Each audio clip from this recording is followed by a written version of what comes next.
केंद्रीय वाणिज्य एवं उद्योग मंत्री श्री पीयूष गोयल जी, श्री जितेंद्र प्रसाद वाणिज्य और उद्योग मंत्रालय के राज्य मंत्री, श्री सुनील गोथवाल सचिव वाणिज्य और उद्योग मंत्रालय, श्री पंकज चड्डा अध्यक्ष ईईपीसी इंडिया, देवियों और स्वजनों, देश की अर्थव्यवस्था को निरंतर योगदान देने के 70 वर्ष संपन्न करने के लिए मैं ईईपीसी इंडिया टीम को बहुत बहुत बधाई देती हूँ। इस उपलब्धि के लिए मैं वर्तमान और पूर्ववर्ती सदस्यों और पदाधिकारियों को भी सराहना करती हूँ। मुझे बताया गया है कि ईईपीसी इंडिया की गतिविधियों में विस्तार किया गया है। विगत 10 वर्षों में भारत के इंजीनियरिंग एक्सपोर्ट्स $70 बिलियन से बढ़कर $115 बिलियन से कहीं अधिक हो गया है। जब हम इस बात पर ध्यान देते हैं कि पिछले दशक के दौरान अंतर्राष्ट्रीय व्यापार के क्षेत्र में अनेक चुनौतियां रही है, तो निर्यात में ये वृद्धि अधिक प्रभावशाली प्रतीत होती है। इस उपलब्धि में ईईपीसी इंडिया का भी योगदान है। इस योगदान के लिए मैं आप सबकी सराहना करती हूँ।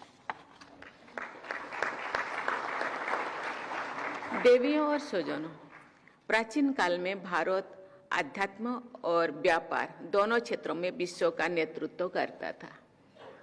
भारत की इस श्रेष्ठता के अनेक डॉक्यूमेंटरी एविडेंस अभी भी उपलब्ध है।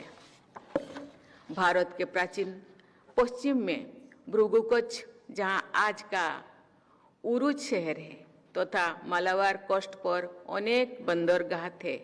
उसी तरह भारत के पूर्व में ताम्रलिप्ति, जहाँ आज का तमलुक शहर है, तथा कोरोमंडल कोस्ट पर भी अनेक बंदरगाह है।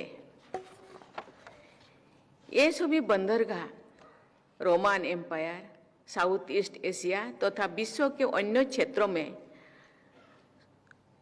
सामान लाने और ले जाने वाले जहाज से खचाखच भरे रहते थे। एक साथ एक ही देश के 100 से अधिक जहाजों के बड़े भारत के समुद्री तटों पर आया करते थे और सामान ले जाया करते थे।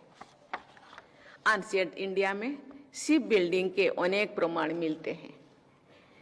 विशाल नौकाओं का यानी लार्ज शिप्स का निर्माण और उपयोग किया जाता था।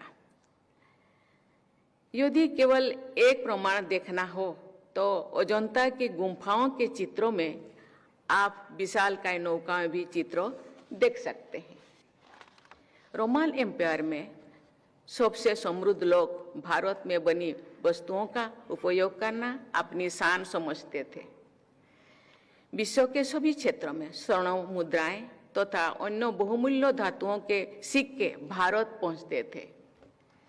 इतिहास को रोचक शैली में लिखने वाले एक समकालीन लेखक ने प्राचीन भारत के India the sink of world's most precious metals कहा है। भारत को फिर एक बार ज्ञान और व्यापार का अग्रणी केंद्र बनाना सभी देशवासियों का संकल्प होना चाहिए।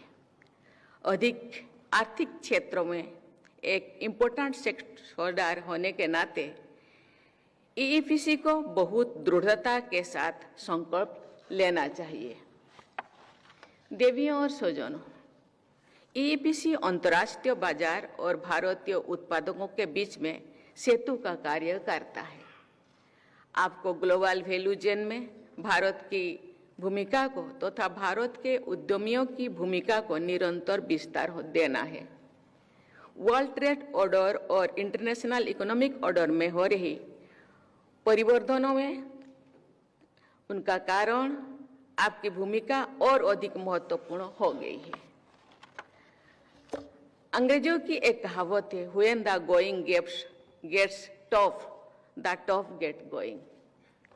कोविड की महामारी से मानव समुदाय के समक्ष स्वास्थ्य का ऐसा गंभीर संकट आया था जिसके तुलना लगभग 100 वर्षों से पहले स्पेनिश फ्लू नामक वैश्विक महामारी से की गई थी। साथ ही कोविड से एक अभूतपूर्व आर्थिक संकट भी उत्पन्न हुआ। उस दौरान भारत ने विशाल स्तर पर वैक्सीन का उत्पादन करने, महामारी से जुड़े प्रशासनिक प्रबंध करने, देशवासियों के सहित अनेक अन्य देशों की सहायता करने के जो उदाहरण प्रस्तुत किए हैं वो अभूतपूर्व था। कोविड महामारी के दौरान ही आत्मनिर्भर भारत अभियान शुरू किया गया है। उस अभियान के दूरगामी आर्थिक लाभ दिखाई पड़ती है। कोविड महामारी से उत्पन्न हर प्रकार की चुनौतियों का सामना करके भारत ने जिस आत्मविश्वास का परिचय दिया और राष्ट्रीय क्षमता को बढ़ाकर वैश्विक चुनौतियों का सामना करने का एक प्रेरक उदाहरण है।